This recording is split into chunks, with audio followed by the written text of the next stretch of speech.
In this video, I am going to share top 20 principles part 2. If you haven't watched my previous video, then please do it after this video. Principle number 21, create protected pass pawns. For example, in this position, here black continues its moves c5. So basically, you can observe that many of you would be saying to capture any of these pawns, but here, except for capturing, it is an important thing to push the pawn. Like in this position, if you have the opportunity to capture the center, then kindly do it, except for making any moves like capturing of any of these two pawns. So here we begin with d5. Now the biggest advantage comes that we have created a protected pass pawn. Actually, the pawn at d5 is protected by pawn at e4, and it also creates attacks over these two important squares. Also, you can push that pawn and can create it to queen or any other piece that you want to. Also, you created the control basically over the adjacent sides of the pawn. Principle number 22. Place your rooks behind the pass pawns. For example, in this position, you can observe that c5 pawn is the pass pawn. So it's better to play rook to c2. Basically, you can protect this pawn at c5 as well as you can push it and can promote it to queen or rook or anything that you want. And it's never better to protect a pawn like this. Because if you play like this, then black would be continuing its move and it will create a very difficult position for you to create such attacks over the opponent king or any other things. So basically it's always important to protect the pawn like this. Principle number 23. Preserve knights at close positions. For example, you can observe that this position is close position. Here we are going to play knight to f4. And basically in this position you can observe that knights are just going to jump and capture all those pawns. And you can observe that black bishop is of no use. Because if black bishop tries to go to e8 basically for protecting the pawn, we capture another pawn. And like the same way we can again go over any of the squares and can again create the attack over those pawns. So basically, we must preserve the knight in close position, especially in the end game. Principle number 24. Bishops are very important in open position. For example, in this position, black confirms it move bishop to f4. Now you can observe that black has also protected his pawn completely. But there is another advantage that it has also created the control over these highlighted squares. And another advantage comes that now knight is of no use because black bishop has already controlled these squares where the knight can jump into. And if you can observe that in normal way, white's knight would be taking so much time to reach over the square. But think about bishop, it can reach to these highlighted squares in just single move, no matter how far it is. Principle number 25. Exchange passive pieces for active pieces. Basically, you can observe that in this position, whose bishop you think is more active? Yes, you are right. Black's bishop is more active because it has created control over most of the squares against us. So the main thought comes, why don't we exchange this bishop? So here we are going to play bishop to b4 and we are creating the attack over the bishop. Not only bishop but also the rook behind the bishop. So black has no option except for taking it. So black takes and then we also capture it. Now again we can play rook to c7 and can create the attack over the pawns, as well as we can create the attack over the f7 pawn depending upon how your opponent plays. Principle number 26. Improve your least active piece. So generally in this position, can you tell me which of these pieces are least active? So generally you can observe in this position that both of these bishops are completely active, both of these bishops. And this rook has an open file, which is a good fact for white. Now you can observe that this is the least active piece, so it's better to move the rook. Here we are going to play rook to d1. Now we can observe that we have developed our rooks. If we are going to play bishop to c4, then we can observe that this rook is completely open. And as I told you, rooks are better in open file, so it's a better principle. That is principle number 27. Avoid helpless exchanges. For example, in this position, here many of the players would be exchanging their pawn to pawn or the bishop for the knight. So, for example, let's begin with d cross c4. Now you are giving the chance for white to develop the bishop, which is the mistake. Because you are just giving up your pawn as well as you are helping white to develop his pieces. So basically you must avoid such cases. Here's another example I want to show you. For example, now if we are going to take it, then again queen would be capturing it. Now you have allowed white to develop his queen. Now what will white do? Just developing the bishop and then long castle and can look for other cases. Principle number 28. Trade off your pieces in a suffocating position. For example, in this position you can see that the bishop at c1 is completely underdeveloped, because you can observe that for development of this bishop we have to remove the knight so that our bishop could get some way, and you can observe that we cannot move the knight except for playing knight back to b1. So it's never good to make our knight underdeveloped. So here we are going to find out a new move, that is trading. So here we are trading the bishops. Now again black takes the knight and then we are trading the bishop, knight takes the bishop. Now you can observe again whose development is more. Black development is more, obviously. So both of the knights are completely in attack, and you can observe the knight at d4. This is under the center.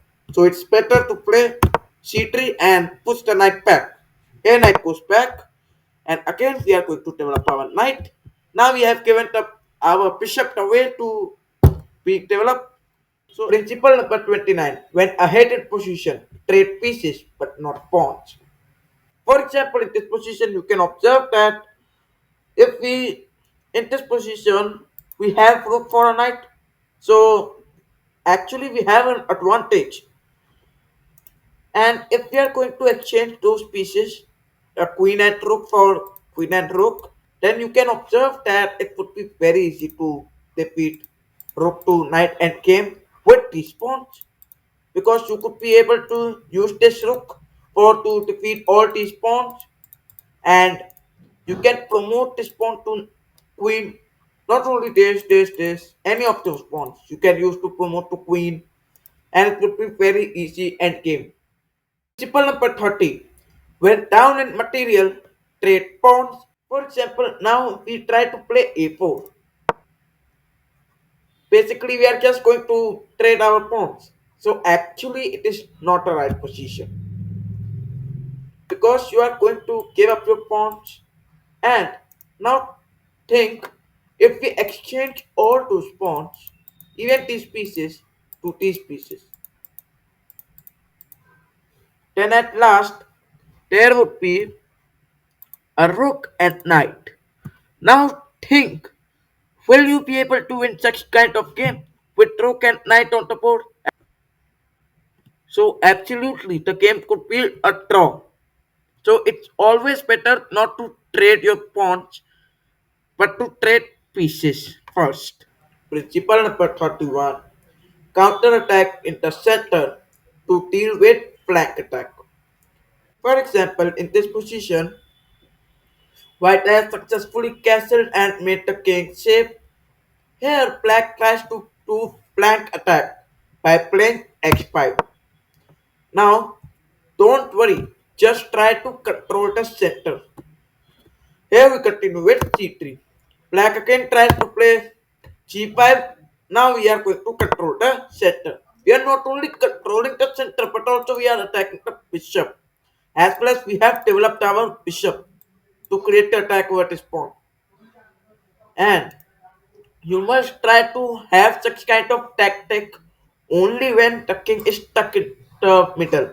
You can also place your rook to e1, which would create a very nice position.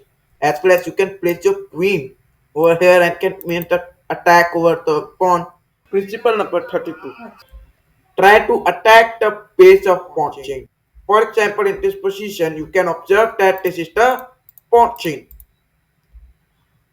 Basically, I want to say that this is the only pawn undefended which helps in protection of these pawns. So what if we capture this pawn with knight? So basically the best move here is to just capture the pawn with knight, and we can also make our rook to b2 or our bishop. Both of the cases you can feel easy to capture this, and then this pawn, this pawn, this pawn. And at last there will be no pawn. Principle number 33. Identify weak squares to punish your opponent. For example, in this position, you can observe that these highlighted squares are weak squares. What does weak square means? So weak square means the squares that aren't protected by the pawn anymore. Now, why did I call these squares weak square? Because the squares that can protect it, both of them have been moved and they cannot go back to protect those squares. So these squares are the weaknesses of black. Principle number 34. Occupy weak squares with minor pieces. For example, in this position, as I told you that these highlighted squares are weak squares. So in this position, there is a better move. That is knight to d5. And it's a very good move. Because as I told you that knight to center is very effective. The another reason is that all both of the pawns have been moved. So there is no pawn that can come over these squares to punish this knight and force it to go back. Principle number 35. Look for stalemate possibilities. For example, in this position, we can observe that our pawn has been blocked by the knight, opponent's knight, so our pawn cannot move forward and promote to queen. And we only have a piece that is queen, which we can use to take all those pieces and then make the game to winning position or draw. Black can also promote those pawns to queen. So here white plays queen to g3 check. Here black defends with queen by playing queen to d6. Now we have only two options to move the king on anywhere of these sides, or to just trade off the queen, because the queen cannot move as queen is already pinned. So here we are going to play a brilliant move that we can use for doing stalemate. So here we can play king to h1. Now if black takes it, then it's a draw, because it has already controlled the squares that where the king can go, and our pawn has been blocked by the knight. Principle number 36. Attack easy targets. So, what are easy targets?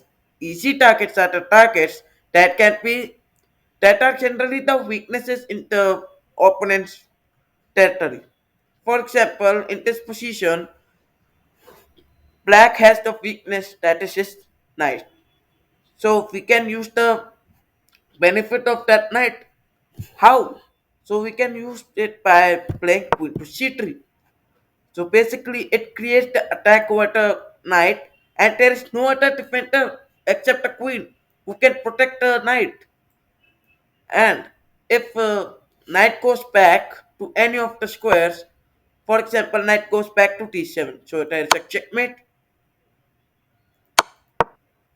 and it creates the attack over the knight. Now there has a maturity. Principle number 37. Knights are best at blocking pawns. For example, in this position, black is ready with the move e3. That is actually a check by the bishop, and black can promote that pawn to queen with the help of rook. So the best move here is to play knight to e3.